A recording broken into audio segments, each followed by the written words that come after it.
को एक और जोरदार झटका लगा। इस बार झटका इतना तेज था कि जो लोग खड़े हुए थे वो लड़खड़ा कर गिरने लगे। ये देखकर व्योमेश ने चिल्लाते हुए कहा, सभी अपनी कुर्सियों पर बैठकर कुर्सी की पेटी बांध लो। बाकी चारों ने तुरंत उसकी बात मानी। ध्रुव और छोटू भी अपनी अपनी कुर्सियों पर बैठ गए और अपनी कुर्सी की पेटी कसकर बांधने लगे।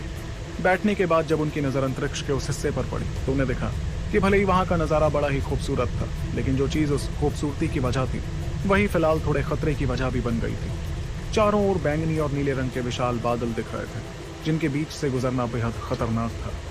वो बादल लगातार घूम रहे थे और उनके बीच से बिजलियां चमक रही थी, लेकिन वो बिजलियां सामान्य बिजलियों की तरह नहीं लग रही थी, बल्कि वो नीले, बैंगनी और कभी कभी हरे रंग की थी। और जब वो चमकती तो पूरा अंतरिक्ष रोशन हो जाता।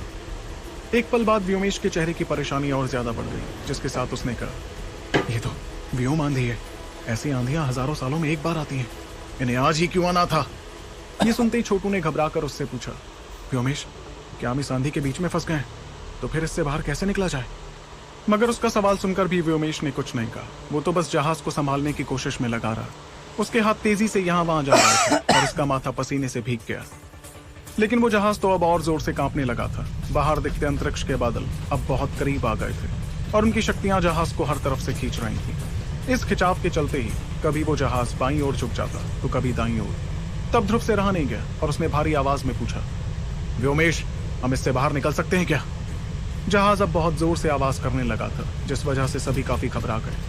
वहीं सबसे ज्यादा घबराहट तो व्योमेश के चेहरे पर थी, जिसके साथ उसने कहा, मैं कोशिश कर रहा हूं, लेकिन ये आंधी बहुत ही ज्यादा ताकतवर है। तभी जहाज के अंदर की रोशनियां कुछ पलों के लिए बुझ गईं और फिर दोबारा जल गईं। सभी की आंखों में खौफ दिखने लगा, क्योंकि रोशनियों का इस तरह जलना बुझना एक बहुत ही बुरा संकेत